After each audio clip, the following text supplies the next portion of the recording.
নমস্কার, আমি বাপি বিশ্বাস তোমাদের সকলকে স্টাডি কেয়ার ডাব্লিউবি ইউটিউব চ্যানেলে স্বাগত জানাই।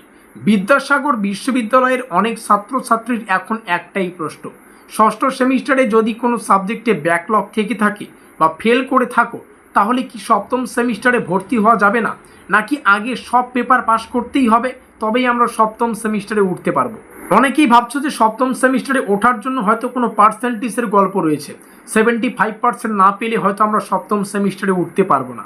তো অ্যাকচুয়ালি বিষয়টা হচ্ছে এই সপ্তম সেমিস্টারে ওঠার জন্য আমাদের কি অফিসিয়াল রুলস রেগুলেশন রয়েছে, বা আমাদের ইউনিভার্সিটি সপ্তম সেমিস্টারে ওঠার জন্য বা যোগ্য হিসাবে কোন কোন রুলস নীতি বা নিয়মগুলোকে মেনে চলতে বলেছে, সেগুলো কি আজকের এই ভিডিওটিতে আমরা ডিটেলস আলোচনা করব। আচ্ছা, ভিডিওটি শুরু করার আগে তোমাদের সুবিধার্থে জানিয়ে রাখি, তোমরা ডেসক্রিপশন বক্সে, আজকের এই ভিডিওর ডেসক্রিপশন বক্সে তোমাদের বিদ্যাসাগর ইউনিভার্সিটির যে সপ্তম সেমিস্টার, সেই সপ্তম সেমিস্টারের অফিসিয়াল হোয়াটসঅ্যাপ গ্রুপ লিঙ্ক পেয়ে যাবে।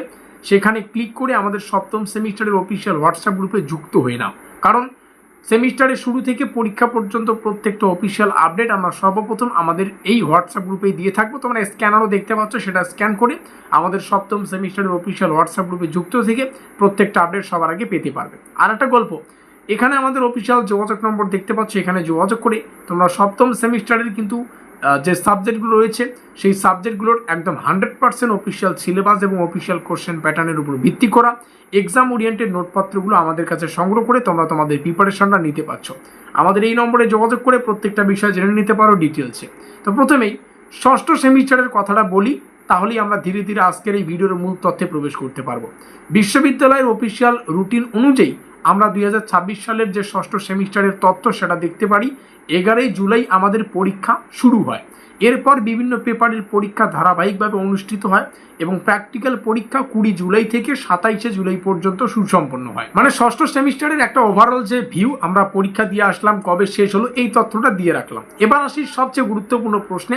অনেকের ধারণা একটি বিষয়ে যদি ব্যাকলগ থাকলে বা ব্যাকলগ যদি থেকে থাকে তাহলে সপ্তম সেমিস্টারে ওটা হয়তো যাবে না। অর্থাৎ আমরা প্রথম থেকে ষষ্ঠ সেমিস্টারের পরীক্ষা দিয়ে আসছি, আর এই প্রথম থেকে ষষ্ঠ সেমিস্টারে কারো যদি কোনো সাবজেক্টে ব্যাক বা সে ফেল করেছে, তার মাথায় এই খটকাটা অবশ্যই প্রথমে আসে, হয়তো সেই ফেল করার সাবজেক্টের কারণে আমি হয়তো সপ্তম সেমিস্টারে উঠতে পারবো না।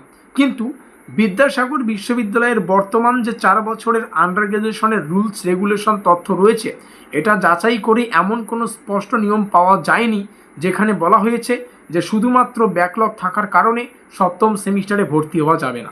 এরকম কোনো তথ্য অফিসিয়াল রুলস রেগুলেশনে আজ পর্যন্ত খুঁজে পাওয়া যায়নি। আজ পর্যন্ত কেন বলছি, কারণ আজকে 3/8/2026 9টা 9:30 বাজে রাত্রিবেলা আমি ভিডিওটা তৈরি করছি। পরবর্তীতে যদি ইউনিভার্সিটি কোনো রকম আপডেট নিয়ে আসে সেটা আমরা আলাদা করে তোমাদের জানিয়ে দেবো, কিন্তু এখনও পর্যন্ত কোনো আপডেট আসেনি। এমনটা দেখা গিয়েছে বিভিন্ন ইউনিভার্সিটিতে যে পরবর্তীতে রুলস রেগুলেশন চেঞ্জ করা হয়েছে কোনো নোটিফিকেশনের মাধ্যমে। তো এমনটা হতে পারে যে চেঞ্জ হবে, কিন্তু চেঞ্জ না হওয়ার সম্ভাবনাটাই প্রবল। তো যারা চিন্তা ভাবনা করছো যে আমার একটা সাবজেক্টে ব্যাক আছে, আমি সপ্তম সেমিস্টারে হয়তো উঠতে পারবো না, এই চিন্তাটা মাথা থেকে বের করে দাও। আমি বলছি তোমরা সবাই সপ্তম সেমিস্টারে উঠতে পারবে ব্যাকলগ সাবজেক্ট থাকা সত্ত্বেও।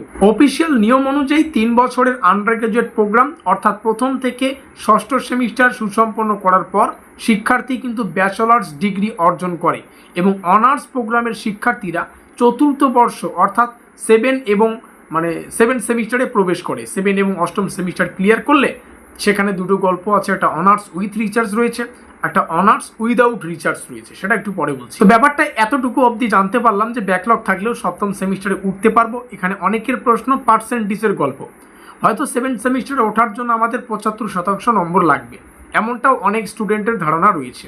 এটা তোমাদের খোলসা করে বলি, যারা প্রথম থেকে ষষ্ঠ সেমিস্টার পর্যন্ত পরীক্ষা দিয়ে 75% মার্কস বা তার থেকে বেশি পেয়েছে, তারা কিন্তু এই সপ্তম এবং অষ্টম সেমিস্টারে এসে অনার্স উইথ রিসার্চ নিয়ে পড়তে পারবে। অর্থাৎ 75%-এর যে তথ্য সেটা শুধুমাত্র অনার্স উইথ রিসার্চ ছাত্রছাত্রীদের জন্য লাগু করা হয়েছে। আর যাদের 75% বা তার থেকে কম স্কোর রয়েছে, তারা শুধুমাত্র 4 বছরের যে অনার্স ডিগ্রি মানে উইদাউট রিসার্চ, সেই স্ট্রিমটা বা সেই যে ডিগ্রি সেটা পূরণ করার জন্য পড়াশোনা করতে পারে। মানে প্রথম থেকে ষষ্ঠ সেমিস্টারে তোমরা একটাই স্টুডেন্ট ছিলে, তোমরা কলেজের 3 বছরের বা কলেজের পড়াশোনা করছো, কোন সেমিস্টারে পড়ছো সেটা রয়েছে, কিন্তু ষষ্ঠ সেমিস্টারের পরে তোমরা তোমাদের কিন্তু পার্সেন্টেজের গল্প হিসাবে দুটো আলাদা রাস্তায় যাবে। 75% বা তার কম থাকলে অনার্স উইদাউট রিসার্চ, আর যদি 75% বা তার বেশি থাকে তুমি চাইলে অনার্স উইথ রিসার্চ নিয়ে পড়তে পারো। রিসার্চ আর একটা হচ্ছে উইদাউট রিসার্চ, এই হচ্ছে পুরো গল্প। পার্সেন্টেজের গল্পটা অনার্স উইথ রিসার্চ এবং শুধুমাত্র রিসার্চের ক্ষেত্রে, সপ্তম সেমিস্টারে ওঠার ক্ষেত্রে কিন্তু লাগু নয়। তো এই ছিল পুরো তথ্য, আশা করি বোঝাতে পারলাম যে আমাদের সপ্তম সেমিস্টারে ওঠার জন্য আমাদের না কোনো ব্যাকলগ সাবজেক্টের গল্প থাকবে, ব্যাকলগ থাকলে উঠতে পারবো না, এটা পুরো ধারণা ভুল। আমরা ব্যাকলগ থাকলে উঠতে পারবো। আর 75% থাকলে বা তার বেশি থাকলে অনার্স উইথ রিসার্চ, 75% বা তার কম থাকলে অনার্স উইদাউট রিসার্চ। এই ছিল পুরো গল্প, সহজ ভাষায় তোমাদের সামনে শেয়ার করা হলো। আর একটাই কথা, আমাদের এখানে অফিসিয়াল যোগাযোগ নম্বরটা দেখতে পাচ্ছ, তোমরা চাইলে সপ্তম সেমিস্টারের সাবজেক্টগুলোর আমাদের তৈরি করা 100% অফিসিয়াল সিলেবাস এবং অফিসিয়াল কোশ্চেন প্যাটার্নের উপর ভিত্তি করা এক্সাম ওরিয়েন্টেড নোটপত্রগুলো সংগ্রহ করে প্রিপারেশনটা নিতে পারো। তো ভিডিওটিকে শেষ পর্যন্ত দেখার জন্য অসংখ্য ধন্যবাদ।